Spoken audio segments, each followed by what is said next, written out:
자, 우리 이번 시간은 우리가 일제강점기 시대 때 우리나라를 좋든 싫든 떠나야 했던 사람들과 관련된 이야기입니다. 우리 지금 그러한 사람들을 보면 뭐라고 부릅니까? 일본에 있는 사람한테 뭐 제일교포라는 말을 하고, 미국에 있는 사람을 재미교포라고 하고, 중국에 있는 사람을 제중교포 이런 말 쓰죠.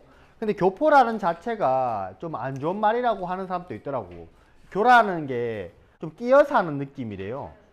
그래서 우리는 뭐 동포라고 쓰는 말이 뭐 더 좋다라고 이야기는 하던데. 자, 앞으로 봅시다. 자, 우리 일제강점기 들어서 다른 나라로 가는 사람들이 막 증가합니다. 우리 아까 PPT에서도 잠깐 이야기했었는데 다양한 이유들이 있잖아, 맞지? 맞죠? 네. 첫 번째는 살기 위해서, 그죠?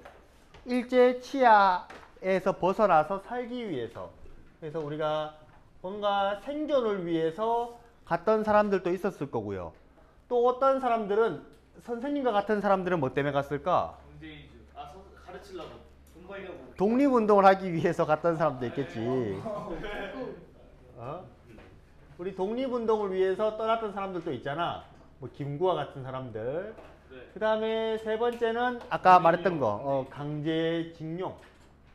우리 강제징용이라든지 강제이주라든지 본인이 원하진 않았지만 강제로 갔던 사람들도 있었을 겁니다. 그죠? 예. 맞죠?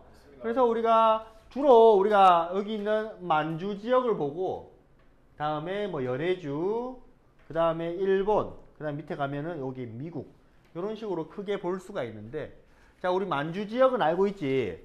우리나라 바로 위에 있는 지역이 만주잖아. 우리 그쪽 지역에 우리나라 사람들이 많이 살았다고 했지? 그래서 거기서 무장 독립투쟁도 활발히 일어나고 하잖아요. 맞지?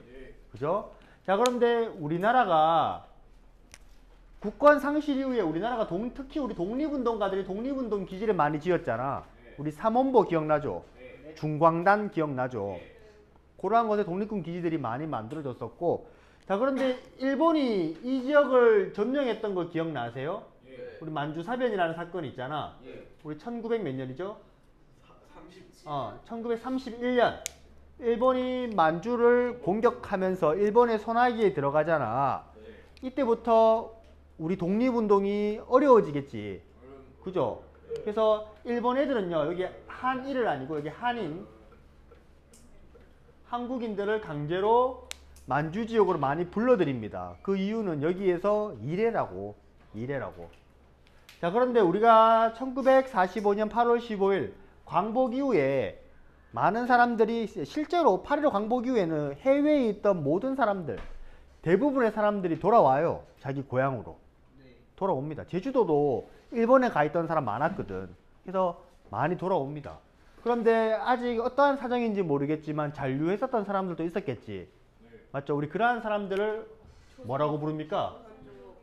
조선족이라고 이야기하죠. 맞지? 조선족. 근데 우리는 약간 조선족에 대한 조금 안 좋은 시선도 있죠, 사실상. 뭐 워낙 좀 범죄가 많고 해서. 어떻게든 이분들도 이러한 이유로 인해서 갔었던 사람들이라는 것은 우리가 알고 있어야 됩니다. 알겠지? 자, 밑에 우리 연해주는요, 어디 지역입니까? 우리 러시아 지역이죠. 맞죠? 그런데 연해주와 중앙아시아와 관련이 있습니다. 연해주는 바로 우리나라 위쪽이지만 중앙아시아는 지금 전쟁이 나타나고 있는 우크라이나, 이러한 지역입니다. 근데 이러한 지역으로 어떻게 이동했었는가? 처음에 우리 연해주에서도요, 우리 많은 독립운동가들이 있었지.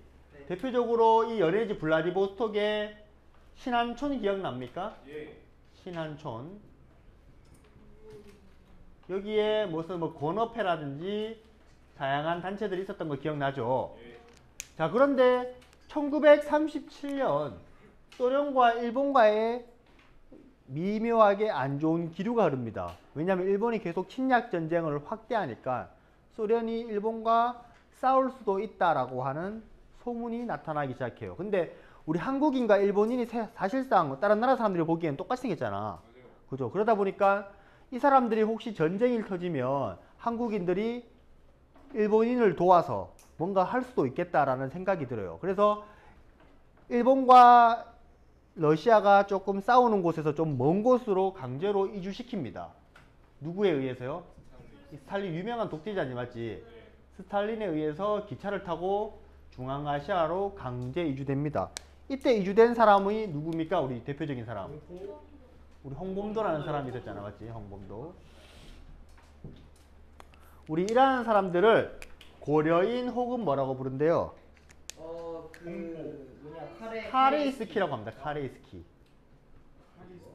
카레이스키. 이게 고려인을 러시아 말로 읽으면 카레이스키라고 한답니다. 카레이스키. 오케이? 카레이스키. 이분들도 이러한 사람들이었게. 지금 얘들은 좀 더 아픔이 크죠? 또다시 이주당했으니까. 자, 그 다음에 일본 볼게요. 일본에서는 1차 세계대전 이후에 일본이 엄청 잘 나갑니다. 공장이 엄청 많아지고요. 그러면 자연스럽게 노동자들이 많이 필요할 거 아니에요? 맞지? 그래서 이 노동자의 돈을 조금만 주고 싶어요. 우리도 외국인 노동자한테 뭐 불법으로 조금밖에 주는 경우가 많잖아. 그런 것처럼 값싼 저임금 노동력이 필요했습니다.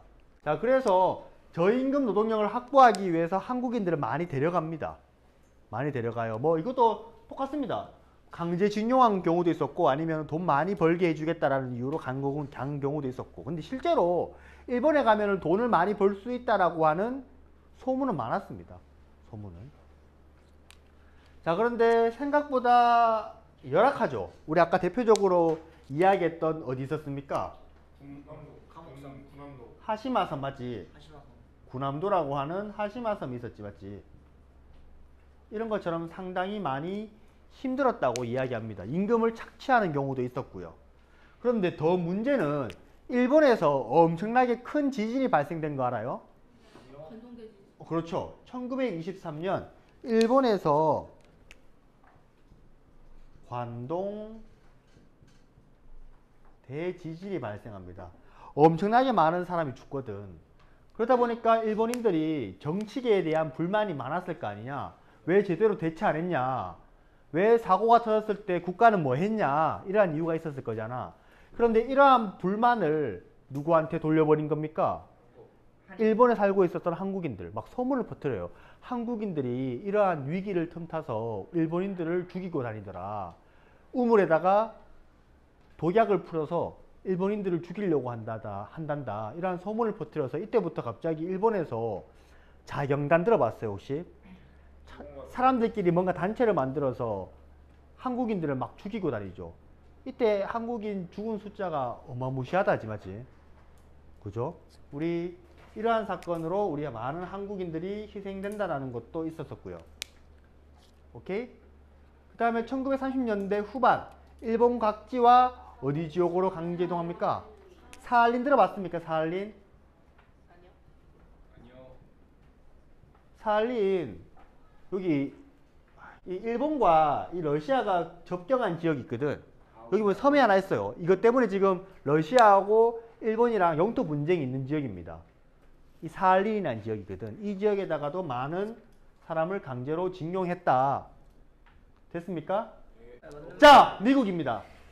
자, 미국은 사실상 우리 임금 노동자로 많이 갑니다. 임금 노동자로. 돈 많이 벌 수 있다라는 생각에. 특히 하와이에서는 뭐가 유명했냐면 우리 설탕의 재료 뭔지 아세요? 사탕수수 농장이 많았었거든요. 하와이로 많이 이주합니다. 그리고 미국으로 간 사람도 굉장히 많아요. 미국으로 간 사람. 그래서 미국에서도 뭐 대한인 국민회와 같은 단체도 만들어지잖아요. 자, 그 다음에 멕시코로도 갑니다. 이 멕시코에 갔었던 우리나라의 사람들을 뭐라고 부르냐면 애니깽이라고 합니다. 애니깽. 들어봤어요? 애니깽? 이게 이 한국인들이 가가지고요. 사실 여기서 애네켄이라고 하는 식물을 기르는데 많이 동원됐었거든. 우리 이 애네켄은 우리나라에도 있어요. 이거를 용설란? 그래서 뭔가 모양이 용의 혀처럼 약간 선인장 같이 생긴 꽃 혹시 알아요? 이렇게 빡 퍼져 있는 거? 알 것 같죠? 이거 키우는 거 같아서 그래서 애네켄을 부르면 애니깽이라고 불렀답니다. 애니깽은 멕시코 사람이 멕시코에 있는 우리 한인들을 이야기합니다. 알겠죠? 네. 오케이? 네. 자, 그리고 이쪽에서 학교를 만들어서 우리 민족교육도 했고요. 특히 하와이에서는 우리 박용만이 만들었던 대조선 국민군단 기억하죠? 그런 것도 있었습니다. 그 다음에 미국에서는 외교 활동도 다양하게 진행했었고요. 자, 그런데 태평양 전쟁이 발발되고 나니까 미국에서도 일본인과 한국인에 대한 통제를 함께 했었습니다. 그 이야기는 그냥 들어주시고요. 자, 그 다음에 요 이야기 우리 지난 시간에 같이 했었었지, 맞지? 우리 총동원령을 제정하면서 물적, 인적 자원을 가져간다라고 했잖아. 우리 여기에서는 우리 무슨 자원? 인적 자원을 수탈했던 내용입니다. 대표적으로 우리 처음에 일본 애들은 우리 군인이 되는 걸 싫어했거든. 그런데 중일전쟁 이후에 군인들이 많이 필요하게 되니까 먼저 지원받습니다. 근데 생각보다 지원율이 줄어요. 그러다 보니까 누구까지도 이제 학생까지도 지원받기 시작합니다. 그래도 잘 안 와요. 그러다 보니까 그냥 강제로 다 동원시켜버리죠. 우리 그거를 징병제라고 이야기합니다. 이해돼요? 근데 군인만 필요한 게 아니라 일하는 사람도 필요하죠. 그걸 우리가 무슨 영이라고 합니까? 징용령이라고 합니다. 그래서 일본 같은데, 하시마섬 같은데 강제로 징용해서 데려갔다는 겁니다. 그리고 문제는 요 이야기죠, 요 이야기. 맞죠? 여자들도 일을 하기 위해서 여자 정신근로령이라는 걸 이야기했거든요. 근데 이 과정에서 누가 많이 섞여 들어갑니까? 위안부죠, 맞지? 우리 이거를 사실 부르는 명칭, 일본 애들은 여자 정신근로인 뭐 이런 식으로 이야기해요. 이 사람들은 일을 하러 끌려갔던 사람들이고, 근데 이것도 사실 잘못된 거잖아, 맞죠? 근데 이거는 더 잘못된 거라는 겁니다. 맞죠, 맞죠? 그것도 강제로 잡아와가지고. 그래서 우리 이것을 일본군 위안부라고 이야기를 합니다. 됐나요? 끝.